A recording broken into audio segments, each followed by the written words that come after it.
नमस्कार, जनता का आईना में फिर एक बार आपका स्वागत है।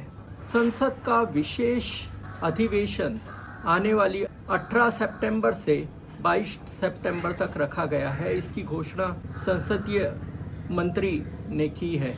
लेकिन इस विशेष अधिवेशन की क्या ज़रूरत है, ऐसा क्या विशेष आ गया है जिससे कि ये संसद का विशेष अधिवेशन की ज़रूरत पड़ी है? क्योंकि एक महीना पहले ही संसद का ग्रीष्मकालीन अधिवेशन समाप्त हुआ, उसमें बहुत सारे कामकाज हुए और उसके बाद अगर कोई विशेष बिल था या कुछ और था तो वो काम किया जा सकता था। संसद का अधिवेशन को 1-2 दिन आगे बढ़ाया जा सकता था, वो काम पूरे किए जा सकते थे। लेकिन 15 ही दिनों में सरकार को ऐसा क्या लग गया कि एक विशेष अधिवेशन बुलाया जाए। और विशेष अधिवेशन तभी बुलाया जाता है जब कोई विशेष कारण हो, लेकिन सरकार ने कोई विशेष कारण ही नहीं बताया, सिर्फ ये कह दिया कि विशेष अधिवेशन बुलाया जा रहा है। दूसरी बात यह है कि इस अधिवेशन में किन मुद्दों पर चर्चा होगी, कौन से बिल लाए जाएंगे, क्या क्या एजेंडा होगा, इसके ऊपर भी कोई बात नहीं की गई। तीसरा, न विपक्ष को किसी भी तरह से विपक्ष से बातचीत की गई कि ये विशेष अधिवेशन क्यों बुलाया जा रहा है, उसके क्या मुद्दे होंगे। अनौपचारिक या औपचारिक बातचीत भी उनसे नहीं की गई और ये अधिवेशन बुलाया गया।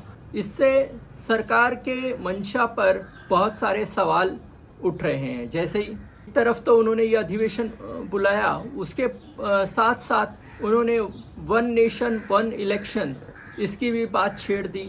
वन नेशन वन इलेक्शन को कैसे लागू कर सकते हैं, क्या क्या कानूनी दिक्कतें आएगी, क्या क्या संवैधानिक दिक्कतें आएंगी, उनको कैसे दूर किया जा सकता है, क्या रास्ते निकाले जा सकते हैं, ये सब पर एक रिपोर्ट देने के लिए राष्ट्रपति की अध्यक्षता में इस कमेटी को कहा गया। इस कमेटी में भी सिर्फ सरकार के लोग हैं और नाम के लिए विरोधी पक्ष के नेता अधीर रंजन चौधरी को उसमें रखा गया था। लेकिन अधीर रंजन चौधरी ने कहा कि ऐसी कमेटी जो एक तरफा हो, उस कमेटी में वो नहीं रह सकते हैं, क्योंकि ये तो पूरी सरकारी कमेटी है, उस पर चर्चा क्या होगी और ये कमेटी की ज़रूरत क्या थी, इस पर कहीं पर भी चर्चा हुई नहीं। लोकसभा में चर्चा नहीं हुई है, कुछ नहीं हुआ है, आप सीधा ये लेके आ रहे हो।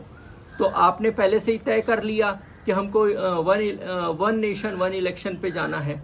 तो ये भी सवाल है कि उसी वक्त सरकार ने ये भी बहस छेड़ दी, भारत का नाम इंडिया होगा या भारत होगा, ये भी बहस उन्होंने आगे बढ़ाई है और ऐसा माहौल बनाने की कोशिश की गई कि ये मुद्दा भी संसद के विशेष अधिवेशन में लिया जाएगा।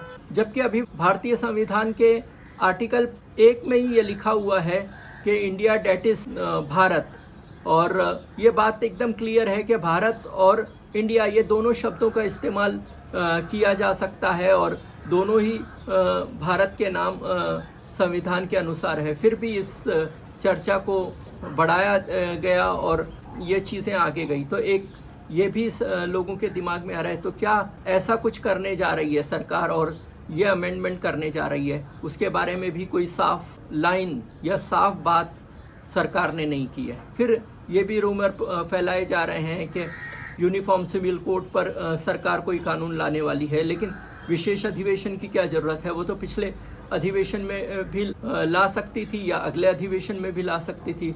वन नेशन वन इलेक्शन पिछले अधिवेशन में भी ला सकती थी, अगले अधिवेशन में भी ला सकती है। तो भारत का नाम बदलने का आज एकदम अचानक विशेष अधिवेशन लाने की क्या ज़रूरत है, वो तो पिछले अधिवेशन में भी ला सकती थी, अगले अधिवेशन में भी ला सकती थी। तो ये पर्पस क्या है? कई कह रहे हैं कि महिला आरक्षण पर बात होगी, महिला आरक्षण पर भी विशेष अधिवेशन बनाने की बात नहीं है। महिला आरक्षण का मुद्दा सालों से साल से पेंडिंग पड़ा हुआ है। एक बार तो राज्यसभा में भी पास हो गया, लेकिन लोकसभा में उसको पास नहीं करने दिया गया। तो आखिर मंशा क्या है? मंशा एक लोकतांत्रिक देश में ये एकदम साफ होता है कि आप विशेष अधिवेशन बुलाना सरकार के अधिकार क्षेत्र में आता है, उन्होंने बुलाया। लेकिन विशेष अधिवेशन बुलाने के क्या विशेष कारण हैं, वो तो बताने की ज़रूरत नहीं है। और तो क्या ये कहा जा रहा है कि इलेक्शन के पहले कुछ घोषणाएं करने, सरकार को इलेक्शन में फ़ायदा पहुंचाने के लिए अभी 5 राज्यों के चुनाव भी आ रहे हैं और उसमें करीब करीब ये कहा जा रहा है कि 4 राज्यों में तो बीजेपी हार रही है। राजस्थान में उनकी हालत खराब है, कौन उनका लीडर होगा वो भी पता नहीं। मध्य प्रदेश में भी हालत खराब है, तेलंगाना में तो उनका वहाँ पर कुछ वजूद नहीं है, और छत्तीसगढ़ में भी कांग्रेस की सरकार रिपीट होगी, ऐसे ही अलग अलग सर्वे में आ रहा है। तो क्या वो इससे डर कर ये अधिवेशन में कोई घोषणा करना चाहते हैं? क्या 5 राज्यों के चुनाव पोस्टपोन करके लोकसभा के साथ करवाने के लिए ये विशेष अधिवेशन तो नहीं लिया गया? क्या ऐसी लोक लुभावनी घोषणाएं करने वाले हैं जिससे कि फिर उसके बाद तुरंत राज्यों के चुनाव में जाएं ताकि उसमें चुनाव में फ़ायदा हो सके? क्योंकि पूरा जो राज्यों में जो नेता हैं बीजेपी के, वो पूरी तरह से ख़त्म हो चुके हैं। सिर्फ एक व्यक्ति के नाम पर वोट मांगा जाता है, तो एक व्यक्ति के नाम पर वोट हिमाचल में भी मांगा गया था। नरेंद्र मोदी ने अपने नाम पर वोट मांगा था, लेकिन वहाँ पे लोगों ने रिजेक्ट किया। कर्नाटक में भी नरेंद्र मोदी ने अपने नाम पर वोट मांगा था, वहाँ पर भी रिजेक्ट किया गया।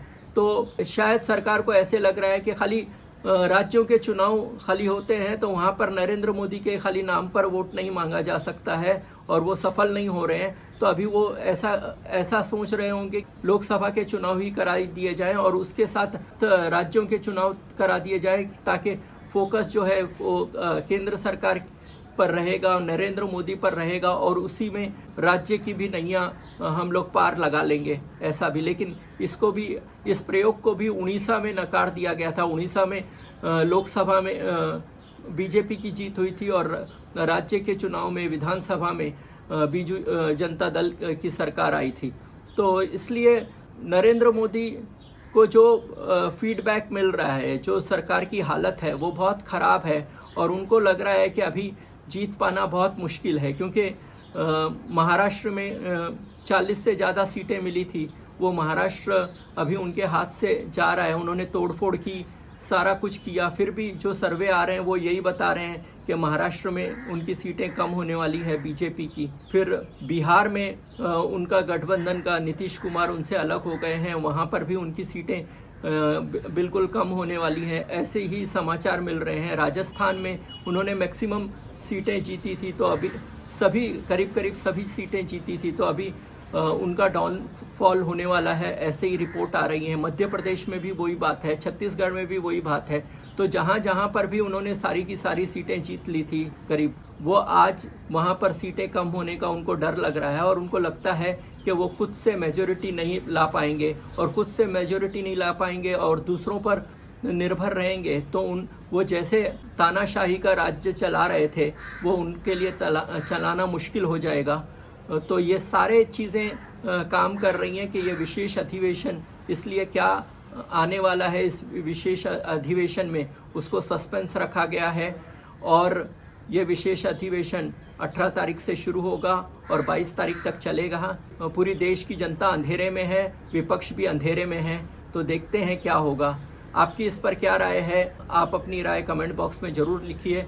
अगर ये वीडियो आपको अच्छा लगा तो लाइक कीजिए, शेयर कीजिए, और जनता का आईना के मेंबरशिप भी आप ले सकते हैं। जनता का आईना के पेज पर जाकर आप ज्वाइन बटन दबाइए और जनता का आईना का मेंबरशिप लीजिए, ताकि हम इस तरह की पत्रकारिता अच्छी तरह से कर सकें और अच्छे से अच्छा कंटेंट आपको दे सकें। तो गोदी मीडिया से हटकर एक अच्छी पत्रकारिता, एक अच्छा रिपोर्टिंग आपको कर सकें। धन्यवाद।